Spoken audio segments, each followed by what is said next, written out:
Hi there, Agile friends. I'll come in here just with a quick note to let you know that the Agile Online Summit 2022 is coming soon. To know more, check out bit.ly/AOS2022. That's all one word, all lowercase, bit.ly/AOS2022. Now, stick around to the end of the episode if you want to know more, but for now, on to the show.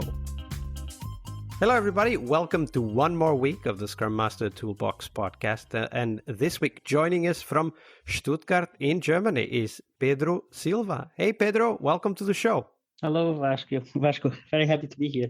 Absolutely. So Pedro considers himself a Scrum Master who supports software development teams while keeping his focus on their growth towards the efficient delivery of value while having a blast. I like that last part. Yeah. So, Pedro, tell us a little bit more about yourself and how did you end up becoming a Scrum Master? Hi. So, my history is actually quite interesting. So, I actually studied electronic and telecommunications. I learned a lot about also software development, but I kind of ended up in the automotive industry where I became a project manager. So, that terrible thing working with waterfall projects. But then there was like an opportunity. Actually, the company where I used to work decided to close their office where I was working, and I was very, very interested in agility, and I was already following some initiatives regarding some agile tables or even liberating structures environments, and I was really looking forward to work with teams in a more creative way. And I found my way back into IT as a consultant for telecommunications. And I joined actually as a project manager, but immediately they saw that I had actually the potential to work in agile projects due to my experience with teams. And they gave me the chance to become a Scrum Master. And that was my journey on the way the start of a long story that is still going on, of course. Yeah, and obviously, I recognize the background in project management. I myself am what I usually call a recovering project manager. Recovering means that I try to adapt to the new ideas, but sometimes I still go back to my old toolbox and take some of the old tools out. Some of those tools are actually quite useful, others not so much. So I don't know what kind of story you have to share with us, Pedro, but today's Monday, Fail Monday here on the podcast, so we want to dive into a story of failure. Now, we dive into that story because, of course, we want to learn from that story and take some lessons learned that you went through so that we don't have to go through them and apply them to our work. So share that story with us, Pedro. So I have one failure that made me actually learn a lot about the Scrum Master role, and it is also related to the pandemic. So actually, when the pandemic started, and then we started working in a full remote way, we kind of lost the opportunity to bond with the colleagues and to establish closer relationships. And when I switched projects inside the pandemic, it happened to me that obviously I joined for the first time one team where I didn't know anybody, right? And that was a challenge because obviously as a Scrum Master, you need to build up trust inside the team and you need to have a very close relationship with all the So how did that introduction to the remote team start? The introduction, it was a natural thing. So the project just started during COVID. The thing is that the failure I did, it was I didn't take enough time to build this trust with the team members. So basically, how did you get started? Like, did you go straight into a planning meeting and started kind of managing the planning meeting? How did that happen? Okay. So basically, when I joined the project, obviously I was picking up from another Scrum Master, and it was a natural onboarding process where I was very focused on the processes that are implemented inside the team and to learn how the team actually likes to work, and obviously to focus a lot on supporting them on the performance and on the Scrum, the typical tasks of so of you a Scrum were Master. kind of assessing where they are with the ceremonies, how they are executing Exactly. them, and so on. But mostly like focus on the performance, on their interactions, just like on the processes. And obviously, it was a team that had a lot of improvement potential, but it was also like that was a lot in the storming phase, where a lot of processes also needed to be defined. And I found myself dedicating a lot of time and focus to those more technical tasks. And How did plus, that show, though? How did that show that you started to focus more on the technical aspects, as you call them?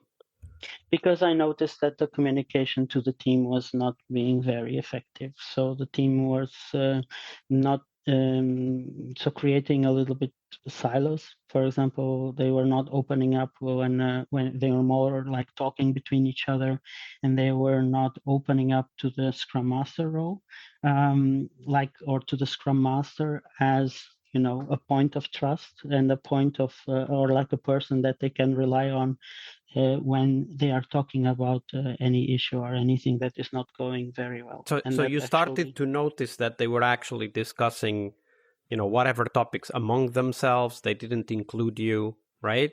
So exactly, what yeah. happened then? Like, as you started to notice this, what did you try?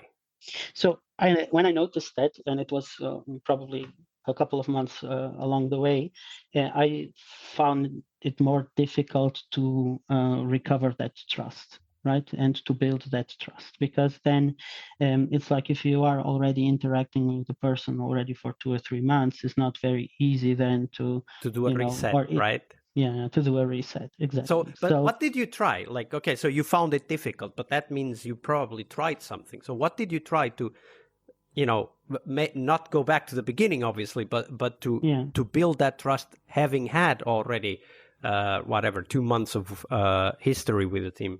Yeah, basically, I started like booking one-to-one sessions with each one of them, showing also my personal side and trying to build up some trust with them, trying to collect what is their vision of working together in the team, where do they see some improvements, but also like understanding or giving them the impression that I am a colleague, I am Available? open, yeah, available, and that it is really important for me that they are feeling well And and how that did they those are practices cherished. or those techniques work? Like this one-on-ones, focusing on sharing, of course, your personal side, but also collecting their vision, collecting their ideas on improvements. How did that work? Yeah, actually, it worked very well because I started getting the feeling that they were opening up and that they were relying on me. Also, when there is a problem or when there is something inside the team that they are not feeling that is working very well, that they would actually come to me and open up. And even if not directly to me, maybe that they were feeling also more empowered to speak in the retro and to not only talk about what they did yesterday, what they are going to do today, but also to raise some other issues that are Yeah, to go more deeper, right? To sensitive. be more Yeah, to open. go deeper. So if you had the chance, Pedro, and you could go back to the beginning of that relationship, what would you do different these days? Well, one thing that I did when I started the teams immediately after is I dedicate a lot of the time of the first weeks to have a private conversation with each one of them with the camera on and have a dedicating 30 minutes just talking with them about my personal life, my story, my background, and also sharing with them like how I see the team from the perspective of a Scrum Master, telling them how I see the team functioning together, where I see the improvement points, so that they can also see my perspective and that they can understand why I make some questions during the ceremonies, why there are goals that I think that the team should strive to achieve. And I have the feeling that that improves the communication a lot from the beginning. And that makes things on the long term a lot easier. And the onboarding itself a lot easier. Yeah, absolutely. I remember once a boss that I had who took the time, and he wasn't even in the same town. He was located in another city, and he visited the town where I was, and he had a few meetings with me, and then went out for dinner as well. And I remember very clear him telling me that I'm investing this time now because I know it will help us in the future. Right. And I still admire the guy. We didn't agree on everything. Actually, some things we disagreed completely, but I still respect him and admire him. And very often we chat. So that's actually a very good point. Like, as Scrum Masters, we need to be aware that our first job is to create that trust, that relationship with the teams that we are supposed to help, because otherwise they will not be open, as you described. Yeah, exactly. Yeah, and unfortunately, when we are working online, we have the problem that you cannot, from my experience, you cannot achieve the level of bonding that you have when you go for dinner with someone or to go for a drink. So it's very difficult, because also some people are not really open. Let's say, for example, to stay a little bit longer, because you have your day full with appointments, and then it's very difficult when you still have one extra appointment at the end of the day. So I try to merge that actually inside or in the morning, like during the working day. So I also try not to stress the team member in the sense not stealing too much time, but still I take enough time to show them that I am there for them and that they can connect to me whenever possible. And basically, I also, as a Scrum Master, transmit the message of how valuable it is to do team building initiatives. So if I do everything to get the chance to meet my colleagues also in the office at least once, because I also do believe that that is the next step to have better teamwork and better involvement between team members. Absolutely. A great story and great tips. Thank you for sharing that, Pedro. Welcome. Hi there, Agile friends. Thank you for sticking around to know more about this year's Agile Online Summit. The summit will have 4 keynotes and 4 tracks you will not want to miss. The keynotes will touch on critical topics for us, from delivering on time to helping you to focus on sustainability. The 4 tracks are tools, so we'll focus on tools you need to excel at your job, but also your mission.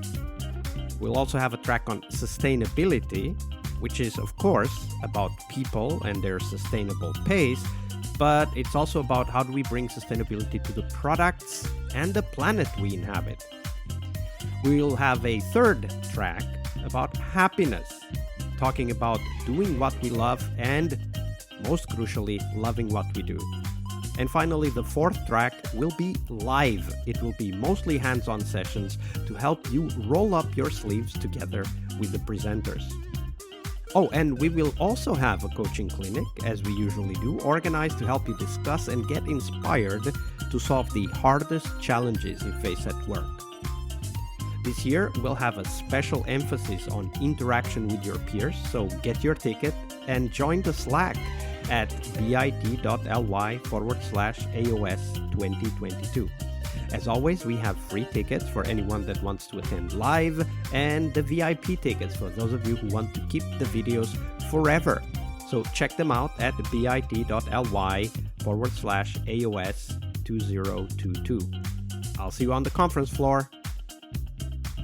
Monday is about what we learn from our obstacles and our failures. But tomorrow is Team Tuesday here on the Scrum Master Toolbox podcast. We explore teams and their journeys, the habits they develop that threaten their performance, how each of our guests help their teams evolve, and the one key lesson they learned from that experience. We really hope you liked our show. And if you did, why not rate this podcast on Stitcher or iTunes? Share this podcast and let other Scrum Masters know about this valuable resource for their work. Remember that sharing is caring.